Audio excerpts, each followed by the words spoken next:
Pemirsa, Menteri SDM Bahlil Lahadalia akan melakukan evaluasi tata kelola minyak mentah dan produksi kilang, serta membenahi perizinan impor BBM guna memperbaiki sistem tata kelola migas di Indonesia.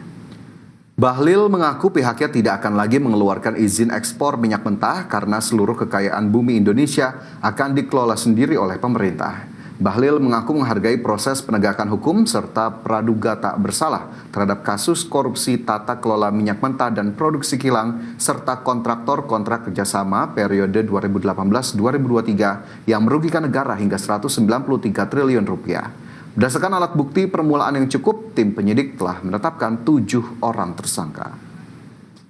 92, memang saya kan jujur katakan dari awal bahwa begitu saya masuk ke Kementerian SDM, saya melihat ini maka perlu adanya perbaikan penataan.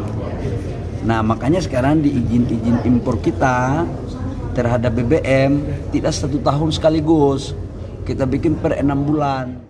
Ya, kita nantikan begitu ya bagaimana pengawasan terhadap kilang dan juga kemudian terhadap berbagai stakeholders yang ada dilakukan begitu ya. Karena tadi juga sebelumnya dikatakan terkait Komisi 12 DPR RI yang bereaksi gitu ya. Kita nantikan juga sebetulnya kenapa kemudian ketika kasusnya terjadi dari 2018 seolah-olah legislatif ini sifatnya lebih reaktif daripada proaktif begitu ya. Kedepannya manajemen ataupun pengawasan terhadap BUMN energi seperti apa begitu ya. Jangan sampai kemudian merusak citra-citra BUMN lainnya juga begitu. Ya, tapi memang masyarakat sudah keburu mendengar bahwa kasus ini begitu besar ya, Caya. Bahkan tadi kita sebutlah istilah oplosan Pertalite dan juga Pertamax. Memang ini menjadi salah satu fakta hukum yang diungkapkan oleh Kejaksaan Agung, tapi jika kita runut dari awal, justru kasus utamanya memang dari pengkondisian impor minyak mentah yang harusnya Pertamina menyerap terlebih dahulu dari para kontraktor di dalam negeri, tapi justru entah dengan berbagai alasan yang disebutkan oleh Kejaksaan Agung mengambil impor, dan itu menjadi salah satu titik utama dari kasus korupsi Pertamina ini. Dan kita harapkan memang terus dilakukan pengawasan yang ketat sehingga tidak terjadi lagi